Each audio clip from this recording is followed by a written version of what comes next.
Anytime we break the bone, this is a fracture. So there are two types of fractures. There are stress fractures, and these are caused by abnormal trauma. So this could mean you fell down and you put your arm out and you broke your collarbone, or you fell out of a tree or off a swing set or off your bike. Anything that causes undue physical stress on a bone is a stress fracture. A pathological, so pathological means disease, is a bone that's broken by normal stress, but that normal stress is no longer tolerated because of the disease. So an example of this would be someone who's elderly, who has maybe osteoporosis if they fall down. So normally a fall wouldn't break a bone, but because their bones are already weakened, it causes a break. And so that's pathological. There are several different types of fractures.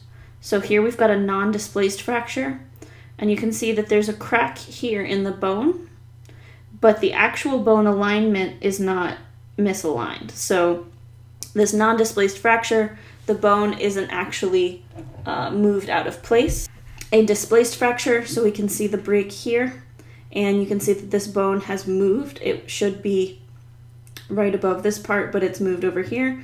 So displaced means that the bone has moved. A comminuted fraction is when one bone is broken into 3 or more pieces. So you can see this is the tibia. It's broken into 1, 2, 3 different pieces here with 1, 2 separate breaks.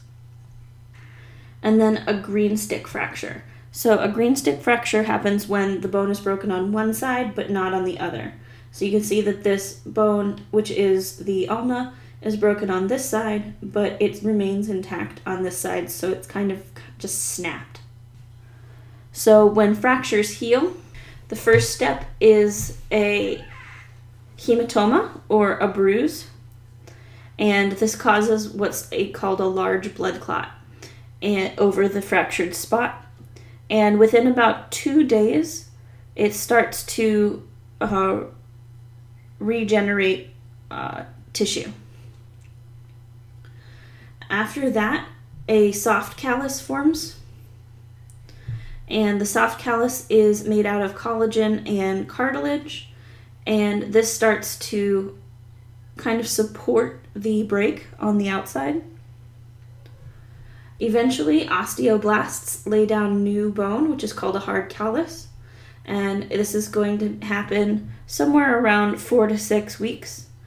Up until this point, you would have the broken bone in a cast, so that this bone reformation happens in the proper alignment. And then eventually, that hard callus will completely remodel to have fully reformed bone in here. And this full bone remodeling takes anywhere from 3 to 4 months. So you usually get a cast off about 6 to 8 weeks. So when you get your cast off, you might feel like, okay, it doesn't hurt anymore, but your bone doesn't feel fully 100%. And that's because it's not. When you get a cast off, you have a hard callus, but you have not fully reformed that bone. And it's going to take another 4 to 8 weeks for the final bone to finish healing. When we have a fracture, there are 2 possible outcomes. A closed reduction is kind of what would happen if you just went to the emergency room, they set the bone, put you in a cast, doesn't require any surgery. And then an open reduction is when a bone is broken so badly or into so many pieces that it's needed surgery or plates and screws and pins to help realign the bones, and then that healing process is probably going to take a lot longer because there's more bones that need to be reformed. Osteoporosis. So osteoporosis is a disease of the bones. Osteo means bone. Porosis sounds kind of like pores. So what this basically means is porous bones. This happens when bone resorption happens too quickly. So the calcium in the bone is leached out of the bone, and eventually this starts to wear away at the actual bone tissue. So you can see kind of a healthy tissue right here, and then this is a porosis bone over here. And this is widely going to affect spongy bone more than compact bone, because spongy bone has a much larger surface area for osteoclasts. In compact bone, an osteoclast can really only start from one side and work its way through. But in spongy bone, an osteoclast could get to any spot that's touching that medullary cavity.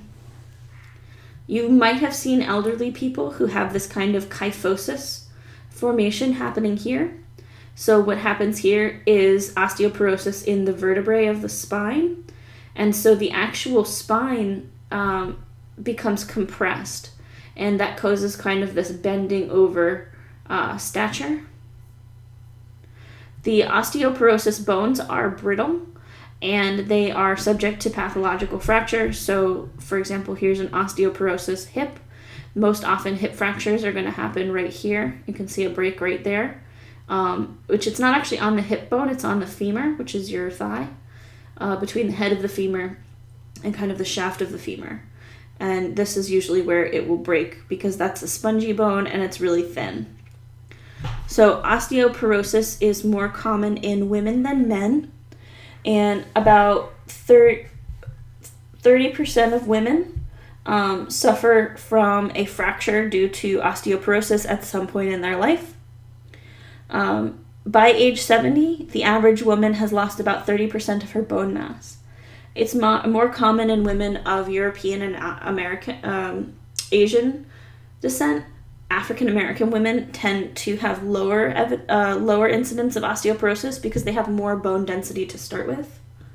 So preventing osteoporosis typically starts young. So what you want to do is you want to build up as much bone tissue early on in life, because by the time you reach your 30s, the amount of bone tissue you're going to have has kind of settled. And it's easy to build up bone tissue. All you have to do is put some stress on the bone, and you can do something as simple as just walking. Puts enough stress on the skeleton to stimulate osteoblasts, to stimulate the production of bone tissue. So the more bone tissue you have to start your life, the more you would need before you would reach osteoporosis. However, some people can get osteoporosis. It's common in young female athletes. So bone deposition is controlled by estrogen.